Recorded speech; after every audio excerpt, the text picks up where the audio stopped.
Hello hello, good evening everyone. क्या audio video clear है? क्या ऑडियो और विजुअल जो है वो क्लियर है? यस और no?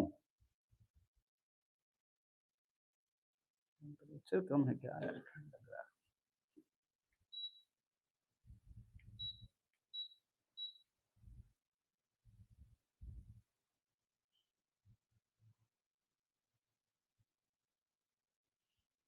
Good evening everyone, good evening. आप एक बार जरा कमेंट करके बता दीजिए कि क्या ऑडियो और वीडियो क्लियर है? यस और नो?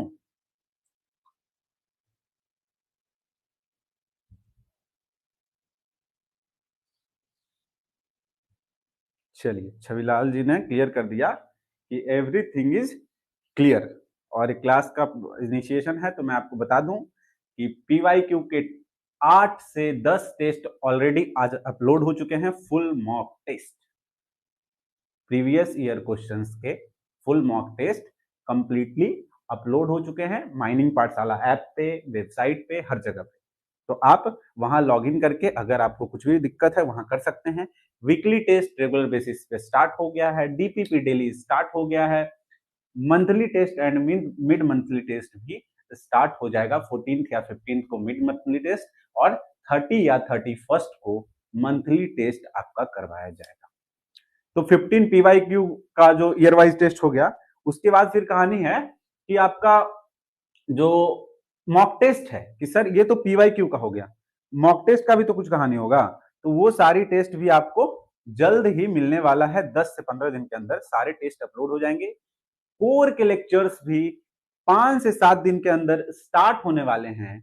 और तो और जो सिलेबस कंप्लीशन का जो मैं बात कर रहा था, सितंबर में आपका सिलेबस कंप्लीट हो जाएगा माइनिंग पाठशाला ऐप पे। अब आप जाकर के नोट्स देख सकते हैं, टेस्ट देख सकते हैं।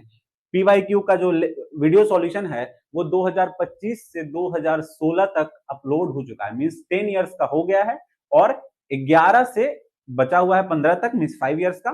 बट हम लोग का टारगेट है कि हम जो वीडियो सॉल्यूशन दें वो 2011 से 25 तक नहीं बल्कि 2007 से लेकर के 2025 तक का वीडियो सॉल्यूशन भी आपको मिल जाएगा। क्लियर है?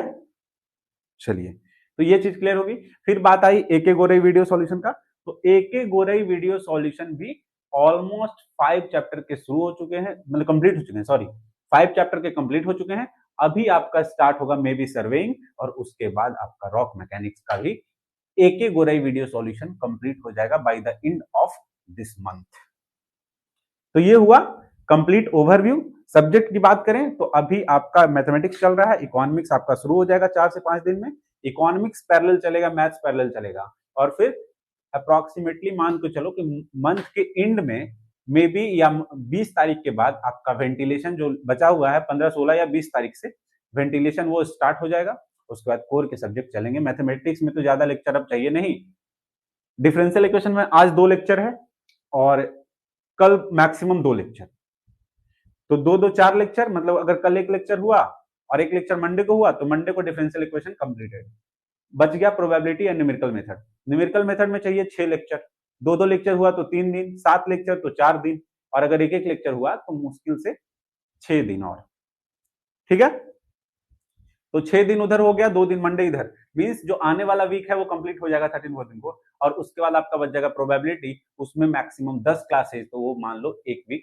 तो आपका 20 तारीख तक मैथमेटिक्स कंप्लीट हो जाएगा with parallel to economics. Main economics जो है वो पैरेलल चलते रहेगा और मैथमेटिक्स कंप्लीट हो जाएगा। और ये भी कर सकते हैं कि प्रोबेबिलिटी को होल्ड करके कोर के सब्जेक्ट स्टार्ट कर सकते हैं।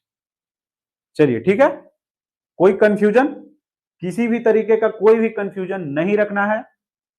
We have sufficient teams and sufficient faculty member and all are well qualified कि आपके हर एक क्वेरी को इजीली सॉल्व किया जाएगा।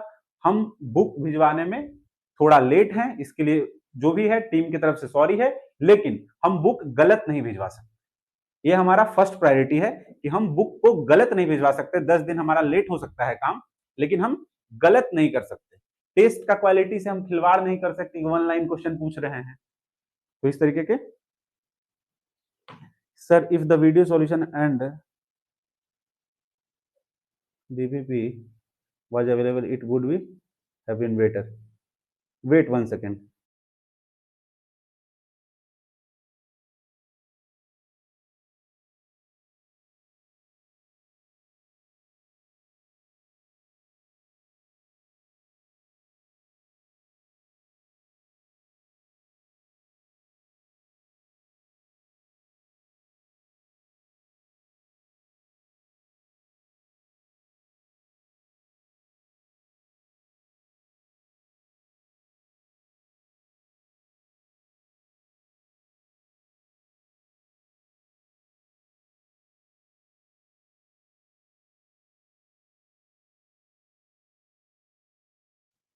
हाँ छविलाल, आप बोल रहे थे कि डीपीपी के वीडियो सॉल्यूशन, आप ऐसा बोलना चाह रहे हैं, अगर हम समझ पा रहे हैं आपके स्टेटमेंट को, तो कि डीपीपी के सॉल्यूशन अगर होते तो ज्यादा बेहतर होते। तो ये बहुत मुश्किल काम है, आप समझ रहे हो। डीपीपी डेली डलता है, आप डेली उसका वीडियो सॉल्यूशन, आप ये ऐसा कर सकते हो कि आपको जो डाउट हो उसमें, उस क्वेश्चन को आप व्हाट्सएप ग्रुप को पूछो, और वो व्हाट्सएप ग्रुप से आपको वहां पे वीडियो सॉल्यूशन मिलेगा। वहां पे व्हाट्सएप पे आपको उसका वीडियो सॉल्यूशन मिलेगा। क्लियर है? क्लियर है? जो भी है उसका वीडियो सॉल्यूशन आपको मिलेगा कहां पे? व्हाट्सएप ग्रुप पे, आपको जो डाउट है।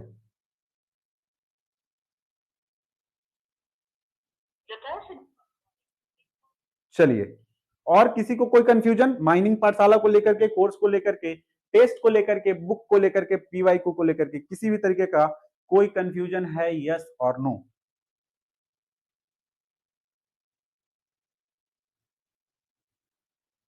कोई कंफ्यूजन तो नहीं है?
चलिए, एक थोड़ा अर्जेंट कॉल था तो उसको हमने अटेंड किया अभी, और उसके लिए आपको वेट करना पड़ा। चलिए, तो प्लेटफॉर्म से लेकर के कोई भी सवाल है, सिलेबस कंप्लीशन, टेस्ट, या फिर वीडियो सॉल्यूशन, बुक, कुछ भी अगर है तो वो आप क्लियर कर सकते हैं, कुछ भी दिक्कत नहीं आएगा। देखो, बुक में अगर थोड़ा लेट होने का रीजन है तो रीजन ये है, देखिए ध्यान से आप देखिएगा कि ये जो पहला हम लोग ने बुक छपवाया, ये बुक था ऐसा, ये बुक है, और इसमें कहीं कहीं कुछ वर्ड की वजह से, वर्ड से पीडीएफ कन्वर्सन की वजह से वहां पे कुछ एरर आ गया, शिफ्टिंग हो गया, इधर का सॉल्यूशन उधर, उधर का इधर। तो इसके वजह से यहां ध्यान से देखना, ये दूसरा बुक है, अंतर दिख रहा होगा थोड़ा कलर में, तो ये दूसरा बुक है जो फाइनल आपका हो चुका है। मंडे को आपका पार्सल शुरू हो जाएगा, ठीक है। ये फाइनल बुक है और इसको हम लोगों ने कंप्लीटली चेक कर लिया है, 100% करेक्टनेस है, जीरो एरर। सॉल्यूशन में कहीं आपको एरर देखने को नहीं मिलेगा, और प्रॉपर क्वेश्चंस है 1 से 65, फिर सॉल्यूशन है 1 से 65। चलिए, ठीक है, तो आज का लेक्चर हम स्टार्ट करते हैं। कल के लेक्चर में हमने पढ़ा था method of solving differential equation, जो हमारा चैप्टर का दूसरा पार्ट था, उसमें हमने पढ़ लिया दो टॉपिक। दो टॉपिक में कौन कौन सा टॉपिक पढ़ लिया? पहला पढ़ लिया वेरिएबल सेपरेशन मेथड, उस दो में जो दूसरा नंबर था उसके अंदर था 2A। तो 2A क्या था? वेरिएबल सेपरेशन में से 2 के अंदर चार टॉपिक था, वेरिएबल सेपरेबल, फिर तुम्हारा था सेकंड वाला हमने कौन सा पढ़ा? हाँ, होमोजेनियस डिफरेंशियल इक्वेशन का सॉल्यूशन। आज हम पढ़ेंगे लीनियर डिफरेंशियल इक्वेशन का सॉल्यूशन और बर्नौलीज डिफरेंशियल इक्वेशन का सॉल्यूशन, ठीक है। तो टोटल 2 में चार तरीके थे, उसके बाद फिर था एग्जैक्ट, और उसके बाद फिर लास्ट में था हमारा linear differential equation of nth order with constant coefficients, ठीक है। तो आज के लेक्चर की ओर हम प्रोसीड करते हैं। आज का हमारा जो लेक्चर है, method of solving linear differential equation and Bernoulli's equation. चलिए तो अब टॉपिक लगाइए 2a linear differential equation. Topic लगाइए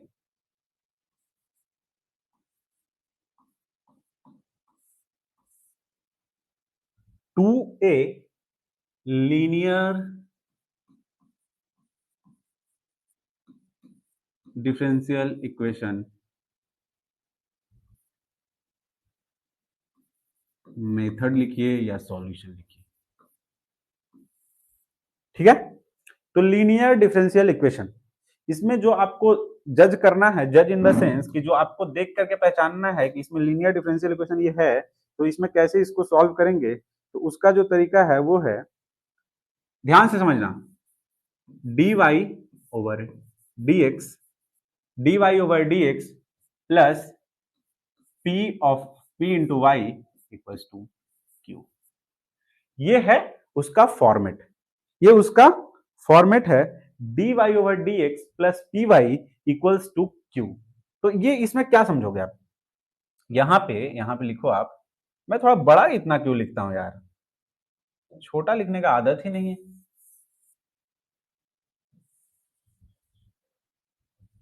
बताओ, इसमें भी काम हो सकता है हमारा। चलो ठीक है, तो यहां पे आप लिखो कि P and Q are function of x। जो P and Q है वो x का फंक्शन है। सर P तो P से ऐसे समझ में देखने से आ रहा था कि P और Q जो है वो कांस्टेंट है, P और Q जो है वो कांस्टेंट है, बट P और जो Q है यहाँ पे वो फंक्शन ऑफ x है। देखो, या तो आप इस तरीके से पढ़ो या तो इसका एक, दोनों मेथड मैं आपको यहाँ पे बता दूंगा, दोनों तरीका, दोनों तरह से क्वेश्चन पूछे जाते हैं और बच्चे हो जाते हैं कंफ्यूज। तो दूसरा क्या है, दूसरा है, ध्यान समझिएगा, ये बहुत इंपॉर्टेंट टॉपिक है, इसको जितना स्टार मारोगे ना उतना कम पड़ जाएगा। तो मारते ही नहीं है सर स्टार तो सबसे ज्यादा रहेगा, नहीं होता, जितनी तारीफ की जाए उतनी कम। तो सबसे ज्यादा कब होगा, जब तारीफ नहीं करेंगे। अब इस लॉजिक को समझने के लिए तुमको क्लास का 5 मिनट डिस्टर्ब करना पड़ेगा, दिमाग को शांतिपूर्वक रखना पड़ेगा, तभी समझ पाओगे कि हमने क्या बोला। तो ये क्या है, dx over dy, dx over dy plus p of x equals to q, and here p and q are function of y। P and Q है, देखो अब कई लोगों को ये समझ में नहीं आएगा तो इसको वो क्लियरली लिख सकते हैं कि R function of x, R इसी को इस तरीके से यहां भी बदल सकते हैं कि R फंक्शन ऑफ y। ठीक है, तो ये है इसका तरीका कि ये ऐसे ऐसे दोनों पार्ट में हम पढ़ रहे हैं। किसी को कुछ समझने में दिक्कत है, सर 2 का C होगा ना, सर 2 का C होगा ना, 2 का C कौन सा क्वेश्चन, हमने कोई क्वेश्चन दिया था क्या? शत्रुघ्न बोल रहे हैं कि सर 2 का C होगा, हमने कोई क्वेश्चन आपको तो दिया नहीं है। कोई दिया है तो बताइए कि हाँ सर आपने एक क्वेश्चन दिया था। तो यहां पे अब एक कॉन्सेप्ट आता है इंटीग्रेटिंग फैक्टर का, इंटीग्रेटिंग फैक्टर शॉर्टकट में लिख रहे हैं IF, इसका कॉन्सेप्ट आता है। ये क्या होता है, ध्यान समझिएगा, ये होता है e टू द पावर, यहां इंटीग्रेटिव फैक्टर का कॉन्सेप्ट आता है फाइंड IF। IF क्या होता है सर, इंटीग्रेटिंग फैक्टर होता है। IF इक्वल्स टू होता है e to the power integration of p into dx। क्या समझ पा रहे हैं क्या, p is the function of x and dx का इंटीग्रेशन e के पावर में। और अगर इस तरीके से इधर भी लिखें तो यहां भी लिख सकते हैं कि integrating factor is equals to e to the power integration of py, sorry pdy। यहां तक किसी को कुछ कंफ्यूजन नहीं होना चाहिए। देखो हम कर क्या रहे हैं, हमारा डिफरेंशियल इक्वेशन का ये फॉर्मेट है, हमारा डिफरेंशियल इक्वेशन का फॉर्मेट क्या है, जो जो डिफरेंशिएट हो रहा होगा, मींस ये जो है ना, ये डिफरेंशिएट हो रहा है, y इज डिफरेंशिएटिंग, मतलब y जो डिफरेंशिएट हो रहा है वो y क्या हो गया, y यहाँ पे हो गया डिपेंडेंट वेरिएबल और इस केस में x हो गया डिपेंडेंट वेरिएबल। तो ये आपको dy ओवर, देखो पहला बात की लीनियर डिफरेंशियल इक्वेशन है तो dy ओवर dx रहेगा।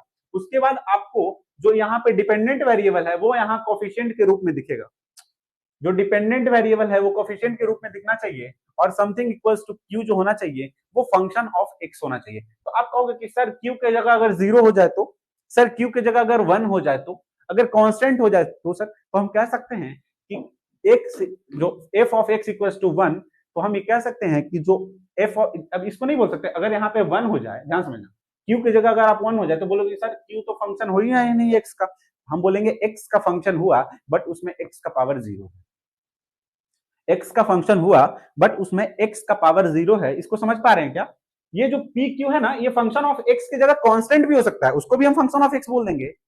समझ पा रहे हो कि नहीं? अगर f of x equal to 5 है तो हम कह सकते हैं ना कि फंक्शन ऑफ x है जिसका की वैल्यू 5 है, जो फंक्शन है वो फंक्शन अपने आप में ही 5 है। अरे लिखा हुआ तो है लीनियर डिफरेंशियल इक्वेशन 2 का ये वाला मेथड पढ़ रहे हैं। अच्छा, अरे ब्रदर ब्रदर ब्रदर चलिए, ये मुझे बहुत अच्छा लगा कि आप लोगों जज करते हैं, उस तरीके से आप लोग अच्छे से देखते हैं। ये आपको समझ में आया कि ये 2 का सी पार्ट है, ए पार्ट में हमने वेरिएबल सेपरेबल और बी पार्ट में होमोजेनियस वाला पढ़ रखा है। चलिए ठीक है, तो ये हो गया आपका इंटीग्रेटिंग फैक्टर। अब इसको सॉल्व कैसे करना है? सॉल्व करना है कि ये जो इक्वेशन है, देखो आपको क्वेश्चन दिखेगा कुछ ऐसा, पी वाई उधर होगा, पी वाई उधर होगा तो बट ऐसे रहना चाहिए और इसको इस साइड, उधर जो फंक्शन ऑफ एक्स को अकेला छोड़ देना है। अब इसको सॉल्व करने का तरीका क्या है कि multiply integrating factor,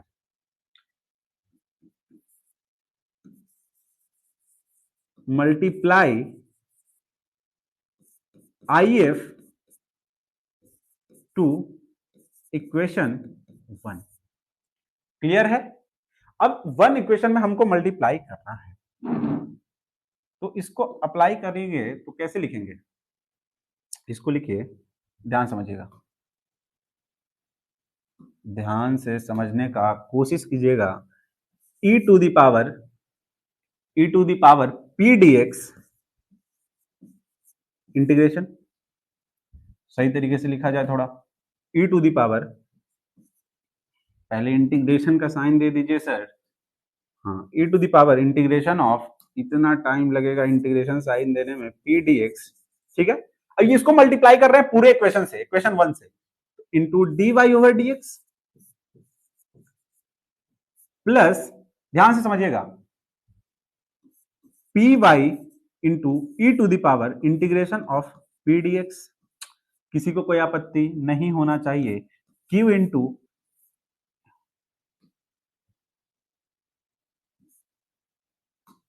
E to the power p d x integration. तो हमने क्या किया, पहले वाले इक्वेशन में इंटीग्रेटिंग फैक्टर को मल्टीप्लाई कर दिया। सर ये इंटीग्रेटिंग फैक्टर क्या होता है? ये एक फैक्टर है जो कि इस जो मेथड है उसमें हमको सॉल्व करने में ये डायरेक्टली मदद करता है। ये इंटीग्रेटिंग फैक्टर क्या होता है? p क्या है? p जो आपका ये y वाला कॉफिशिएंट है, यहाँ पे इस केस में क्या होगा, यहाँ पे p जो यहाँ x का कॉफिशिएंट होगा, तो इसको बोलते हैं इंटीग्रेटिंग फैक्टर। ये तरीका है, अभी हम लास्ट रिजल्ट पे पहुंचेंगे कि वही फाइनल इक्वेशन हमारा बनेगा और डायरेक्ट लीनियर डिफरेंशियल इक्वेशन का सवाल देखते ही हम उस फाइनल स्टेप लिख देंगे और वहां से डायरेक्ट हम इंटीग्रेट कर देंगे। ठीक है, तो ये चीज हो गई। अब हमको कहना है कि इसको इंटीग्रेट करना है सर, इसको इंटीग्रेट करना है। अब ध्यान से देखिएगा, ध्यान से समझने की कोशिश कीजिएगा। तो हम लिख सकते हैं क्या कि सर इधर जो आने वाला है वो आएगा y into e to the power integration of p d x equals to, अब इंटीग्रेट कर रहे हैं, अब क्या कर रहे हैं, अब हम कर रहे हैं इंटीग्रेट और इधर भी कर रहे हैं इंटीग्रेट। ठीक है, जब इंटीग्रेशन शुरू किया तो इधर इंटीग्रेट करने के बाद ये आएगा, ये कैसे आएगा वो हम आपको बताएंगे, जरूर बताएंगे। और इधर आएगा q into e to the power p d x को हम लिख देते हैं इंटीग्रेटिंग फैक्टर, इसका होल इंटीग्रेशन। क्या ऐसा आ गया? अब इसको हम लिख सकते हैं क्या, इसको थोड़ा छोटा करो, इसको थोड़ा छोटा करो, अरे इसको थोड़ा ऐसे करो, ध्यान समझिएगा, is equals to q into integrating factor का इंटीग्रेशन। क्योंकि इधर वाला इंटीग्रेशन कर दिया, ये आया, कैसे आया वो मैं आपको बताऊंगा, जरूर बताऊंगा। इसके बाद जो इसको हम फाइनल स्टेप में लिख सकते हैं, फाइनल स्टेप में क्या लिख सकते हैं, इसको बॉक्स में बंद कीजिएगा सर, कि y into integrating factor, y into integrating factor is equals to integration of q into integrating factor. तो ये है, इसको पहले आप कर लीजिए, सबसे पहले क्या कर लीजिए, इसको कर लीजिए। सर आप आ जाइए बॉक्स में, सर आप आ जाइए बॉक्स में,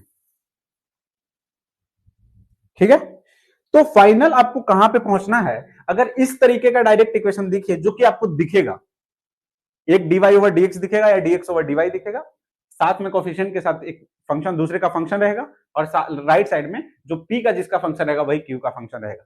इस तरीके से इधर करना चाहें तो एकदम सिंपल है, सब कुछ यही कहानी रिपीट करते जाना है, पूरा कहानी इधर से ही रिपीट करते जाना है। जब पूरा कहानी रिपीट करते जाओगे तो हम इजीली लिख सकते हैं कि ये हमने लिख दिया, मल्टीप्लाई करना है, मल्टीप्लाई करने के बाद जो आपका इक्वेशन आएगा वो आएगा e to the power p dy integration into d, हाँ, dx d of x over dy plus क्या है, प्लस है मेरा px into e to the power integration of p dx equals to q dy dy sir dx dx याद हो गया है आपको, आप कॉमन वाला लिखना जानते हैं sir, integration of e to the power p dy। ये सेम तरीका इधर रिपीट करना है, क्योंकि x और y को सिंपल रिप्लेस करना है। जब डिफरेंशियल इक्वेशन आप ये वाला अच्छे से पढ़ लो, जहां ऊपर यहाँ पे dx ओवर dy दिखा, आप सबको इंटरचेंज करके y में सॉल्व कर दो और फिर x y को रिप्लेस कर दो। अगर कंफ्यूजन होता है तो, नहीं तो दोनों मेथड के अगर आप समझ पा रहे हैं तो अच्छी बात है। ये हमने सबको मल्टीप्लाई कर दिया, अब कहानी शुरू हो गई इंटीग्रेशन की सर, अब कहानी शुरू हो गई इंटीग्रेशन की, और इसको इंटीग्रेट करेंगे तो ये जो आपका आने वाला है, this will be something your e to the power integration of p dy into x कैसे आया, बात करेंगे, जरूर बात करेंगे, equals to integration of q into, this is your integrating factor, integrating factor. तो इसको हम फिर कैसे लिख सकते हैं फर्दर, इसको लिख सकते हैं सर, आप ही तो बताए हैं लेफ्ट हैंड साइड में कि e टू द पावर को हम लिख सकते हैं इंटीग्रेटिंग फैक्टर, इंटीग्रेटिंग फैक्टर पहले नहीं, पहले x लिखे हैं तो इधर लिख देंगे, पहले x into integrating factor is equals to q into integrating factor. इसको जब इंटीग्रेट करेंगे तो हम इसको ऐसे ही लिख देंगे q इंटू इंटीग्रेटिंग फैक्टर। क्या क्या कहानी की है सर, कुछ भी समझ में नहीं आया है, क्या कहानी की है सर, कुछ भी समझ में नहीं आया है, क्या खिचड़ी पका दिए, पूरा सब सर के ऊपर से निकल गया। ये चीज समझ में आ रहा है क्या, देखो, या तो आप इसको भूल जाओ, इसी को भूलना है, इसको याद रखना है। बाकी अगर ऐसा क्वेश्चन आ गया कि dx ओवर dy है क्वेश्चन में, तो आपको इस मेथड से चाहे कर लो, चाहे x की जगह y और y की जगह x करके ये वाला अप्लाई कर सकते हो, ठीक है। तो ये हमने जो लिखा है, अब आपको बताते हैं कि यहां जो हमने इंटीग्रेशन किया, ये ध्यान समझना, इंटीग्रेट करने का तरीका क्या है, ऐसा इक्वेशन मिलेगा, सबसे पहले हमको करना है find integrating factor. Integrating factor क्या होगा, e to the power coefficient of this variable, यहां पे जो फंक्शन होगा p, थोड़ा सा समझो कि ऐसा दिखे तो ये प्रोसेस फॉलो करना है, ऐसा दिखे तो ये प्रोसेस फॉलो करना है। प्रोसेस में जहां कंफ्यूजन होगा, कहां कंफ्यूजन होगा कि सर ये p क्या होता है, p जो है वो q और p जो है, p एंड q जो है वो फंक्शन ऑफ x होगा इस केस में, और इस केस में फंक्शन ऑफ y होगा। इंटीग्रेटिंग फैक्टर सॉल्व करने का तरीका क्या है सर, इंटीग्रेटिंग फैक्टर कुछ भी नहीं है, e का पावर, इसका डेरिवेशन भी है लेकिन उसको जानने की जरूरत नहीं है, e का पावर p इंटू dx करना है, p को, p क्या था, चूंकि फंक्शन ऑफ x है तो यहाँ पे dx करके इंटीग्रेट करेंगे, p and q are function of x, so यहाँ पे p इंटू dx करके इंटीग्रेट करेंगे, और उसके बाद फिर हम क्या करेंगे, मल्टीप्लाई, जो इंटीग्रेटिंग फैक्टर हमारा निकल के आया है उसको मल्टीप्लाई कर देंगे, ये जो इक्वेशन 1 है उसमें, जब इसमें मल्टीप्लाई करेंगे तो देखो यहाँ पे ये इंटीग्रेटिंग फैक्टर ऐसे मल्टीप्लाई होकर dy ओवर x क्या आ गया, पी वाई यहाँ पे आया तो ये वाला मल्टीप्लाई होकर के यहाँ पे आ गया, और उसी तरीके से क्यू में भी ये वाला मल्टीप्लाई हो गया। अब दोनों साइड करेंगे इंटीग्रेट। अब क्या करेंगे, अब करेंगे दोनों साइड इंटीग्रेट। तो दोनों साइड इंटीग्रेट करेंगे तो कैसे करेंगे, ध्यान से समझना। इसको अगले पेज पे कर दें क्या, ये जो हमने लिखा है क्या इसको अगले पेज पे इंटीग्रेट करके मैं दिखाऊं ये इंटीग्रेट कैसे हुआ है। सिंपल तरीका है,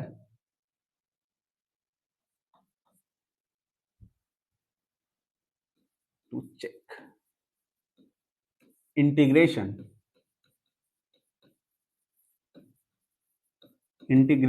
is correct or not.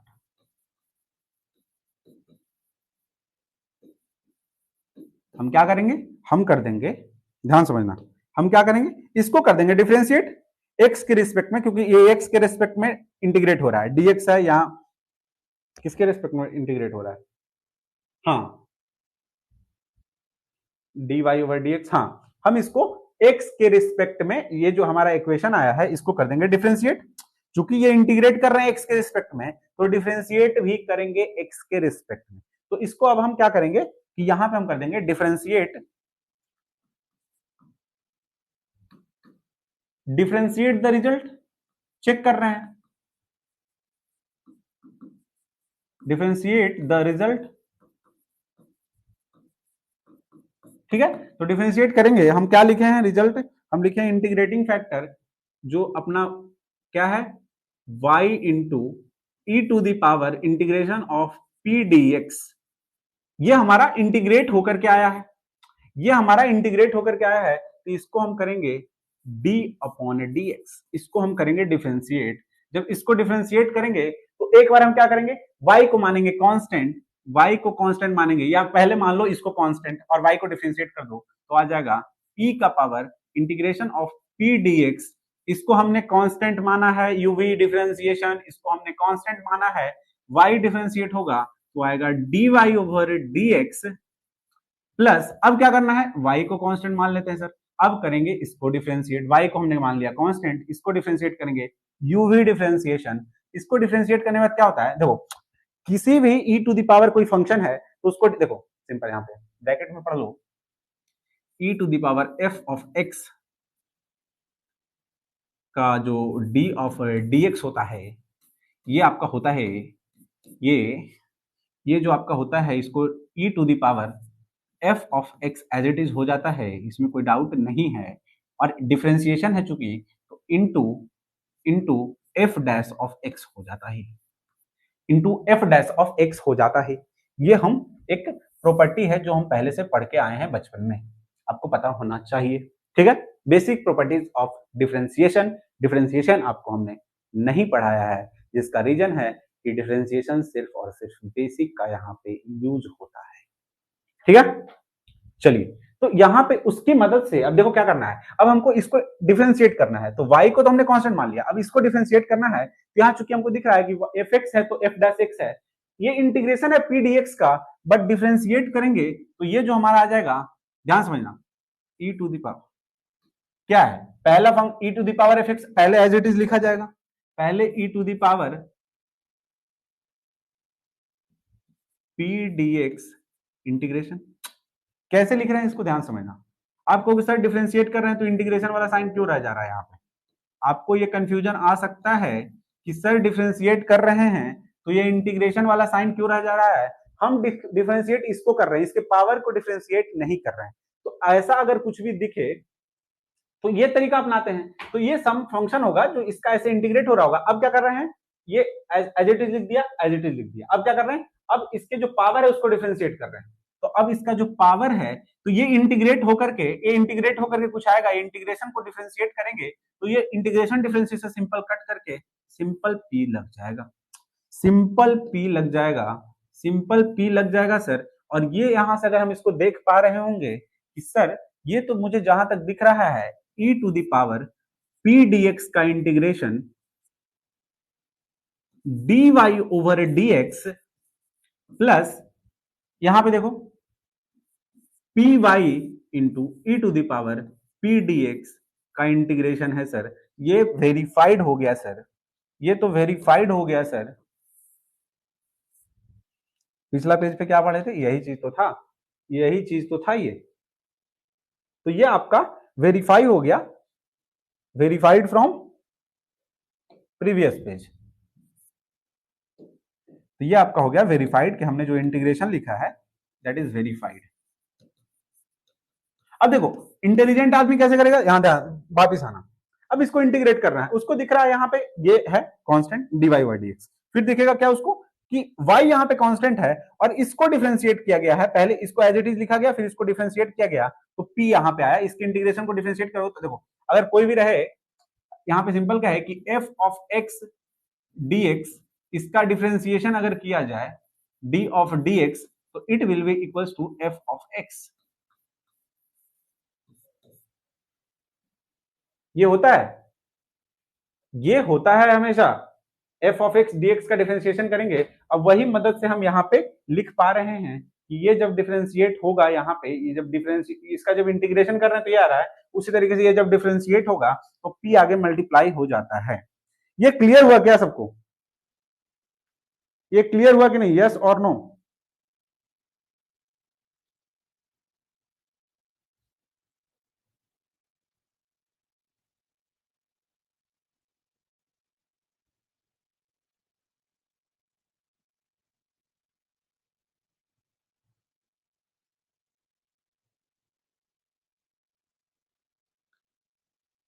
Clear everyone, क्या सबको ये क्लियर हो गया?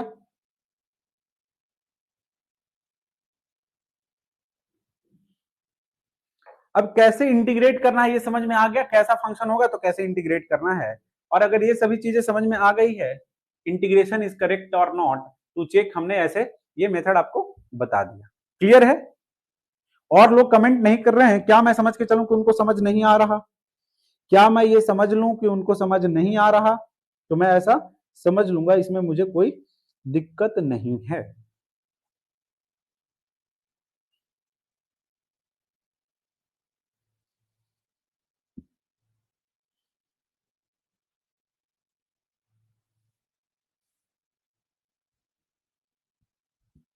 चलिए सर, ये इंटीग्रेशन फैक्टर क्या है? इंटीग्रेटिंग फैक्टर ये जो लीनियर डिफरेंशियल इक्वेशन जो है उसको सॉल्व करने का एक फैक्टर है, और बाकी इसको जो डिटेल में इसका जो डेरिवेशन है कि कैसे ये इस तरीके के इक्वेशन को सॉल्व करने के लिए इंटीग्रेटिंग फैक्टर का कैसे इन्वॉल्वमेंट होता है, तो वो इन्वॉल्वमेंट पढ़ने के लिए आपको बीटेक के ऊपर आपको मैथमेटिक्स में आपको आपको क्या करना है, मैथमेटिक्स में क्या एमएससी होता है ना, हाँ मैथमेटिक्स में आपको एमएससी करना होगा या फिर आपको पीएचडी करना होगा। ठीक है, तो मैथमेटिक्स का या तो आप पीएचडी करो या एमएससी करो तो आपको ये क्लियर हो जाएगा। ठीक है, लेकिन ये आपको एज इट इज ऐसे इंटीग्रेटिंग फैक्टर याद रखना है। इंटीग्रेटिंग फैक्टर क्या होता है, अगर इस फॉर्म में हो तो पी डीएक्स ई का पावर पी डीएक्स, और अगर इस फॉर्म में हो तो ई का पावर पी डी वाई, इस फॉर्म में हो तो पी डी वाई, और यहाँ पे क्या है p q function of x इसमें है और इसमें क्या है p q function of y है। क्लियर है? इंटीग्रेटिंग फैक्टर क्या होता है, इंटीग्रेटिंग फैक्टर होता है e to the power p dx. अब बाकी इसका क्या सिग्निफिकेंस है उसके लिए आपको फिर हायर स्टडीज में जाना पड़ेगा। ठीक है,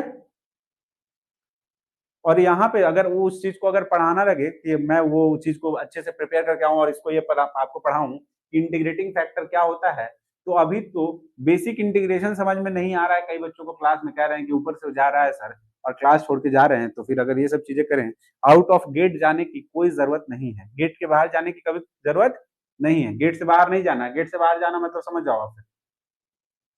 ठीक है, क्लियर है कि नहीं यहां तक? यस और नो? ये सबको चमका कि नहीं चमका? हमने ये जो प्रोसीजर फॉलो किया इसको ध्यान से देख लो बस।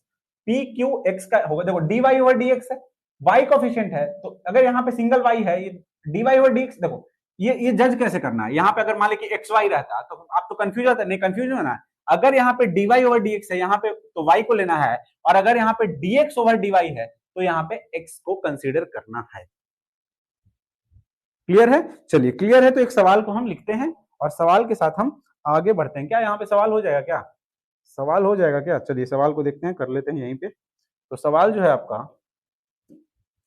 ज्यादा पीपीटी यूज करने का कोई मतलब है नहीं और पैसा तो ऐसे भी लगता नहीं है पीपीटी यूज करने में। चलिए लिखिए एग्जांपल है dy over dx plus y upon x equals to x square. चलिए जल्दी से इसको सॉल्व कर दीजिए, जो सॉल्व कर देंगे उनसे मैं काफी ही खुश हो जाऊंगा। जल्दी से 1 मिनट के अंदर सॉल्व कीजिए, मैं 1 सेकंड में आ रहा हूं।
चलिए तो कई लोग ने इसको सॉल्व कर दिया है, कई लोगों ने इसको सॉल्व कर दिया है और मुझे लगता है कि उनका आंसर सही होगा। चलिए ठीक है, तो इसको हमने अब सॉल्व करते हैं। कैसे सॉल्व करना है इसको? सिंपल फंडा है जी, सिंपल फंडा है छनीलाल जी। क्या करना है, हमको चेक करना है कि ये फॉर्म कौन सा है। तो हम देख पा रहे हैं कि ये dy ओवर dx है, तो इसमें हमको y कोफिशिएंट, y वाला के कोफिशिएंट लेना होगा। तो y का जो इसमें कोफिशिएंट है सर, y का जो कोफिशिएंट है सर, ये है सर, ये 1/x वाला है सर। ये y का जो कोफिशिएंट है सर, ये 1/x वाला है सर।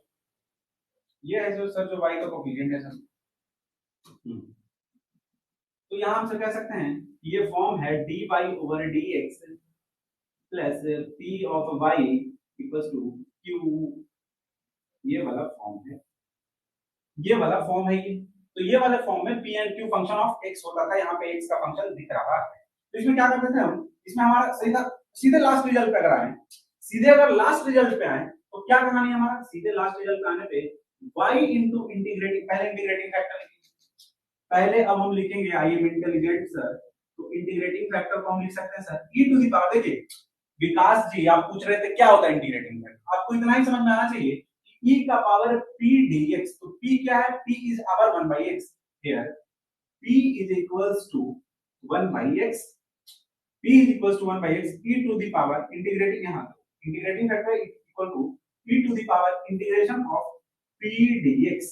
और p क्या है, p इक्वल्स टू 1/x है, तो हम यहाँ पे लिख सकते हैं this is equals to e to the power 1/x dx। ठीक है, तो ये आपका हो गया इंटीग्रेटिंग फैक्टर। अब सॉल्व करने का तरीका का बात करें तो सॉल्व करने का, अगर हम देखो सिंपली है, मल्टीप्लाई करके पहुंचोगे वहां तक, सेम रिजल्ट आएगा। आपको डायरेक्टली लिखना क्या है, y इंटू इंटीग्रेटिंग फैक्टर, क्योंकि ये वाला फॉर्म है y into integrating factor e to the power. अब देखो इंटीग्रेटिंग फैक्टर अगर ये है, देखो इसको यहाँ पे ऐसे हटाओ यहाँ से, हाँ, तो यहाँ पे लिखो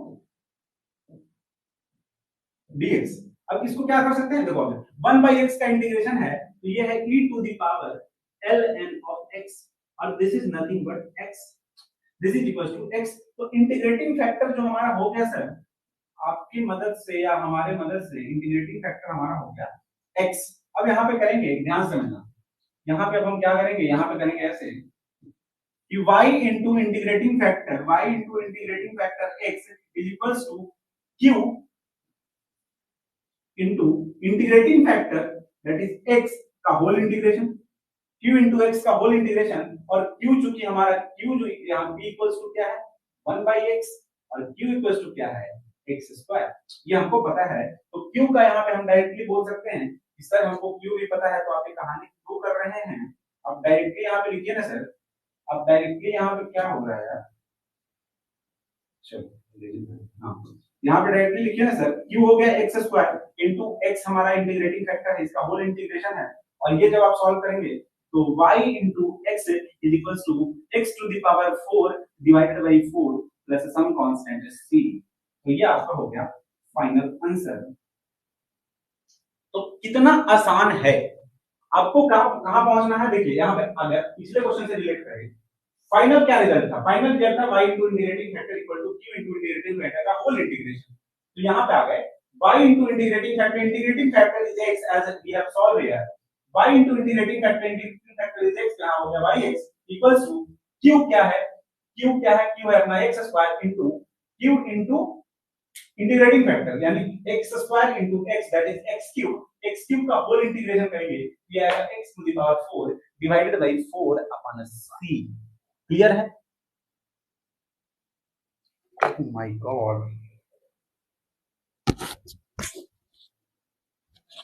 चलिए यार पता नहीं दिमाग खराब रहता है, इधर इधर फैमिली का कॉल से दिमाग सब इधर उधर हो जाता है। अब बताओ ये क्या हुआ, ये समझ में आया कि नहीं, आवाज जा रहा था कि नहीं, क्या आपको आवाज जा रही थी थोड़ा थोड़ा, क्योंकि माइक हमने ऑफ नहीं किया था, बताइए। और मैं बता दूं कि हमने सिंपल कहा, एक बार फिर से कर देते हैं, हमने सिंपल यहां पहुंचा कि हमारा फाइनल रिजल्ट आता है इस वाले इक्वेशन के फॉर्म में दिस, ये क्या था y into integrating factor into q into integrating factor का होल इंटीग्रेशन। यहां पे जब हमने via y into integrating factor हमारा क्या है x, हमने यहां पे कैलकुलेट कर रहा y x equals to q x square, q जो है वो हमारा एक्स स्क्वायर है, q equals to x square है, तो q into integrating factor x है, तो एक्स क्यू इंटू एक्स क्या हो गया x square into x that is x cube, इसका whole integration is x to the power 4 divided by 4 equals to c. यहां पे हमने क्या किया, ये हमारा ये वाला फॉर्मेट था dy over dx 1 by x dy over dx, ये वाला फॉर्मेट था p equals to this q equals to this. देखने से पूरा सब कुछ क्लियर हो जा रहा है, सब कुछ क्लियर है, आवाज आ रही होगी बट कम आ रही होगी, जितना क्लियरिटी से अभी आ रही है उतना क्लियरिटी से उस टाइम आवाज नहीं आ रही। ठीक है, तो और एक दो सवाल देखते हैं, क्योंकि ये जो है ना, ये जो लीनियर डिफरेंशियल इक्वेशन होता है, ये मतलब कह दो कि डिफरेंशियल इक्वेशन में अगर माइनिंग सवाल आता है तो ये पिताजी है, पिताजी से तो पूछना ही पड़ेगा ना, तो ये बहुत ही इंपॉर्टेंट है। चलिए, तो ये हो गया अपना। अब यहाँ पे एक और सवाल लेंगे, सवाल क्या है, सवाल है मजा आता है कि नहीं, समझ में आता होगा तो मजा आता होगा, और जब मजा आता है तो आपको करना चाहिए प्रैक्टिस, और प्रैक्टिस आप करेंगे तो 13 में से 13 मार्क्स आप गेट के एग्जाम में लेके आ जाएंगे, और अगर नहीं प्रैक्टिस करेंगे तो गेट से बाहर हो जाएंगे। ठीक है, तो सवाल है आपका अगला सवाल, देखिए ये मजेदार सवाल, मजेदार क्या है, सब इजी इजी ही है। D y over d x plus 2 upon x y 2y upon x equals to e to the power x. तो ये है आपका क्वेश्चन, और इसी तरीके से और क्वेश्चन है एक, वो भी हम यहीं पे लिख देते हैं। ये आपका एक सवाल है, एक और सवाल है, क्यों ना एक ही साथ सवाल को डिस्कस कर लिया जाए कि d y over d x है, या इसको एच डब्ल्यू के फॉर्म में हम दे देंगे, y अपॉन एक्स, इसको सॉल्व करिए तब तक, y upon x is equals to x है, with the condition with the condition